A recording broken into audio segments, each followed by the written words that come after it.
Hi guys, welcome back to our introduction to practical Python coding in eHealth tutorial for beginners, where we learn about Python coding for digital health or health informatics use. In this tutorial, we're gonna be doing something a little bit different.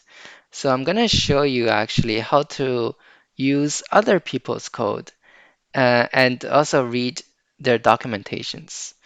Now, this is actually a critical skill that you want to pick up when you learn Python as a beginner, because going from beginner to intermediate Python coder, you're going to be reading plenty of documentations. And you want to read documentations whenever you want to use other people's code. And libraries are actually in Python are examples of other people's code that you can reuse. Okay, so a very popular library that you will use in Python in eHealth is the Datetime library. So you want to use this library whenever you want to manipulate anything date or time as your data. So for example, in an eHealth app, you want to track something over time, then you want to be using Datetime in your code.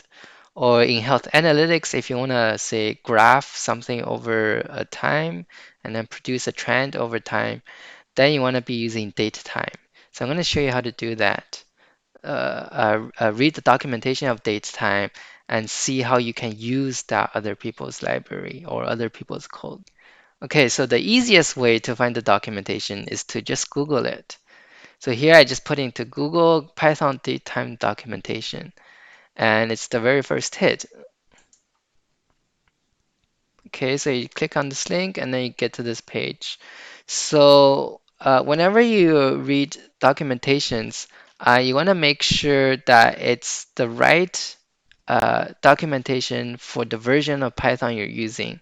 So here by default, it goes to the most recent version. What you want to do is pick the version that you've downloaded. Since I have 3.7, I'm going to put 3.7. So now this is the right date time for my right Python version. Um, okay, so on this page, on the very top, we have an introduction, which just tells you some very basic stuff. What we want to see is some examples. For example, I want to see like the date time, right? All right, so it's saying a date time is a single object containing all the information for date and time object. So don't worry about like the object aspect of it. So it's just saying, so you just want to understand that this date time thing contains a date plus a time. All right. And here is how you use it. So typically what you want to see is like the constructor part, how you make a new date time. So it's saying, okay, so I could use date time this way. So and then brackets. So this date time is a function, and in my brackets, I put in year, month, or day. So whenever you have something like this, hour equal to 0, it means that it's an optional parameter for this function, and I don't need to put anything in there. If you do not put anything in there, it'll set that hour to 0 by default. But if you do, you can override this 0 to say, hour equals to 7, for example. All right, so this is what I have here, and I can use my function this way. So what I have to do is I have to import this date time first. So I'm going to go ahead back to my Python program and say import date time. Shift enter. All right, I imported successfully. Um, for some libraries, if you want to import them, you might get an error saying like this library is not found. What you typically have to do, so for datetime, if you installed Python 3.7, it'll come with Python. There are other libraries where if you import it, it doesn't work. What typically you have to do is you have to put exclamation mark pip install and whatever library name. So for here, datetime, I can do this and I can push Shift Enter to import it, or to install it, sorry, onto my machine.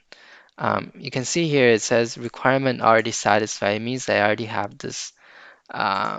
So this is what you have to do for sometimes if it doesn't work. So I don't need this. I'm gonna delete that.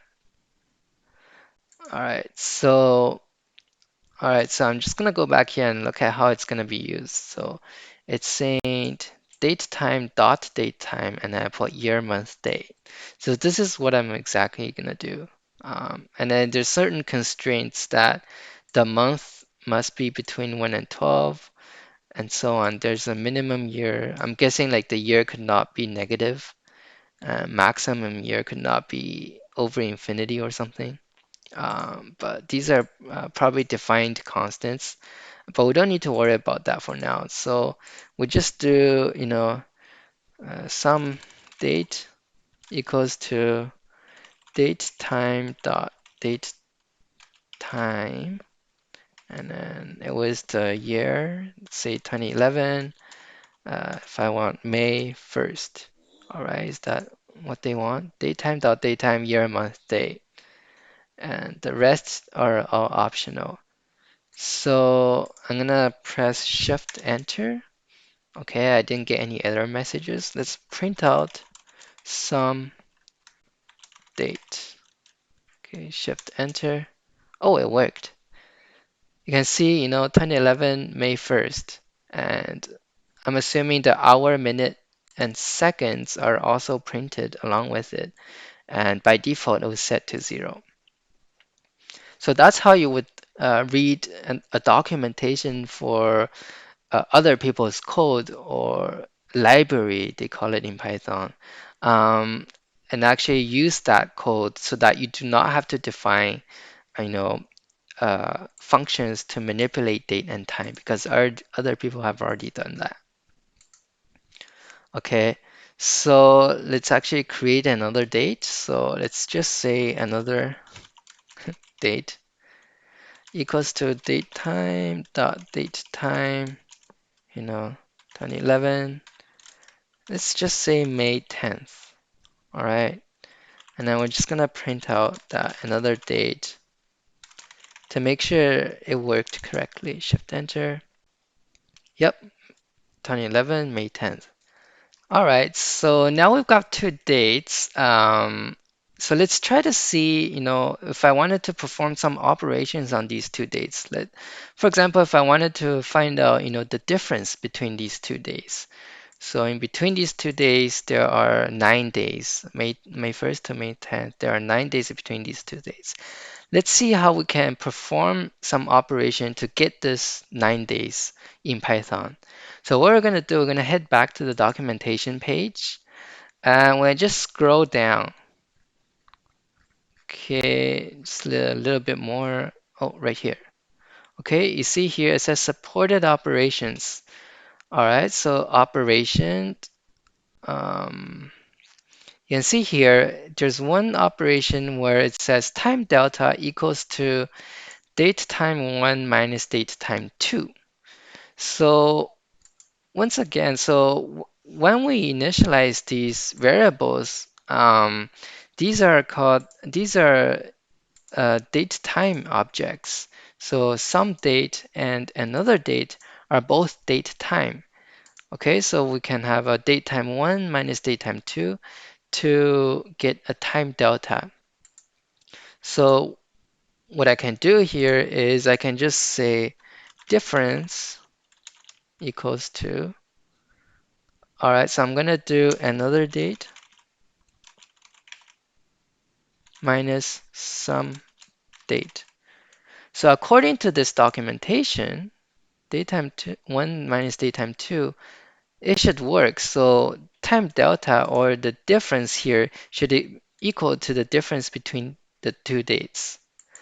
Uh, I'm gonna I'm gonna do this and put print it out. So print difference to see if it really worked. Shift Enter.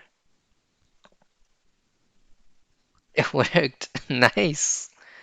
So now I have 9 days. Okay, so actually what we produced is another type of data called time delta. So actually, if we scroll up to the very top of the page, when see here, there's a time delta object type here. So this is actually another type. So you notice how, dates are in, year, month, day format, and then you get the hour, minute, second format.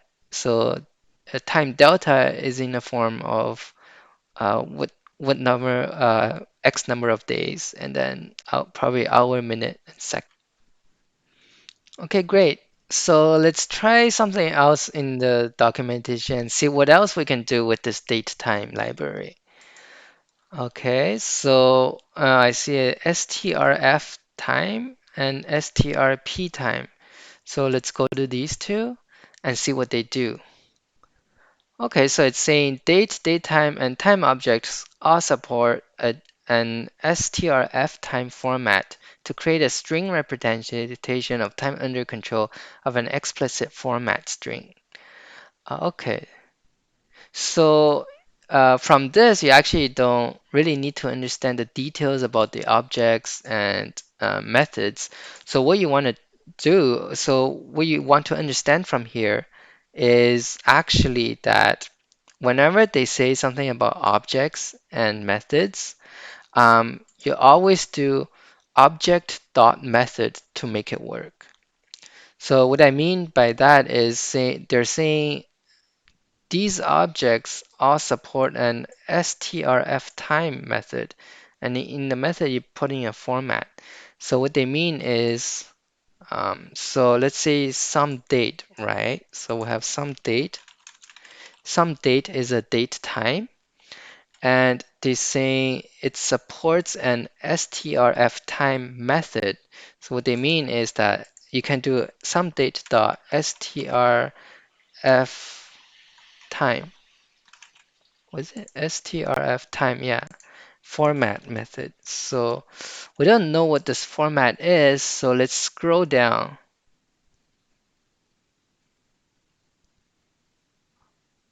Okay, so here they tell you what the format is. Okay, so let's say I wanted, let's say just the year as a decimal number. Or okay, so you get this kind of output if you put %y. So let's try that actually. Some data strf time, and then in quotes I put in %y. Shift enter. 2011. So just like what they said, okay, so this is the format, year with the century as decimal. So let's say I wanted, year without the century. Maybe the lowercase y will do. So I'm just gonna put in a lowercase y, shift enter. That's the 11 I wanted. Year without century as a zero padded decimal number. So let's actually just print out, say if I want a year, and the month. So the month, oh here, capital Y, lowercase m, and lowercase d. Let's see if this works. So some date dot strf time, year, month, and date. Let's see if that works. Shift enter. There we go, 2011 May 1st. Okay, so let's say if we just print out the original, some date, shift enter. Oh, you get, year, month, day, and then hours, minutes. So that's how you get it. So let's say if I just wanted the month, I could do some underscore date dot strf time, just the month. Shift enter. Now I just get the month. Okay, so this is actually extremely useful if you're to doing health analytics and then you want to group, say, a bunch of data based on the month. So you can do something like this. Okay, so in addition to month, there's other um, type of data that you can extract from the datetime object. Here, for example, it tells you week number of the year. So let's try that. So some date dot strf time equals, I put in capital W, shift enter. So 17. So this is the 17th. So May 1st in 2011 is the 17th week of the year. So this is actually a really convenient function that you can use. Let's say if you wanted to graph something over time and you wanted to organize on the x-axis by the week number of the year. So you can use this function to get the x-axis value for that. Um, Okay, so another thing that I wanted to show you guys is the use of alias in the imports. Notice how we imported date time like this, but sometimes there are really long uh, library names that you want to import. And you see here, each time I want to use date time, I have to type in date time. But if this name is really long, I don't want to be typing it over and over again. So what I could do is actually import datetime as something shorter like DT. So whenever I use DT in my code, it's a replacement for datetime.